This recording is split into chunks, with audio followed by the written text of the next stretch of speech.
ఆ రోజు వాజ్పేయి గారితో రాజకీయం చేసి ఈ రోజు ఇలాంటి చిల్లర రాజకీయాల్లో నేను భాగస్వాములు కావాలనుకున్నప్పుడు ఒకసారి బాధేస్తుంది. ఈ రోజు ఇలాంటి చిల్లర రాజకీయాల్లో నేను భాగస్వాములు కావాలనుకున్నప్పుడు ఒకసారి బాధేస్తుంది. పిల్లనిచ్చినటువంటి సొంత మామ మీద అధికారం కోసం చెప్పులు వేయించినటువంటి చిల్లర వ్యక్తి నువ్వు కదా. ఇంతకంటే చిల్లర రాజకీయాలు ఎవడన్నా చేశాడు ఈ దేశంలో?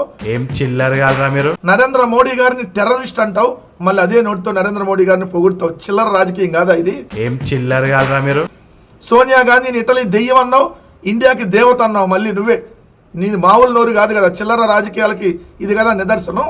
ఏం చిల్లరగాళ్ళు ఉన్నారా మీరు? ఎమ్మెల్సీ ఎన్నికల కోసం తెలంగాణలో 5 కోట్లు పెట్టి ఎమ్మెల్సీని కొనుగోలు చేయడం కోసం బ్రీఫ్డ్ మీ ఓటుకు నోటు చిల్లర రాజకీయాలు చేసింది ముఖ్యమంత్రిగా ఉండి నువ్వు కదా.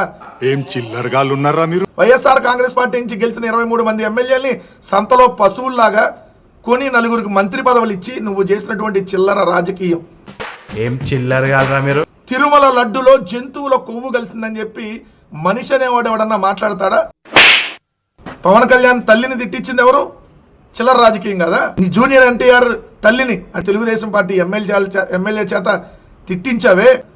నీలాంటి ఆడితో ఈరోజు రాజకీయాలు చేయటం అనేది నిజంగా చిల్లరతనం. ఏం చిల్లరగాళ్ళు ఉన్నారా మీరు?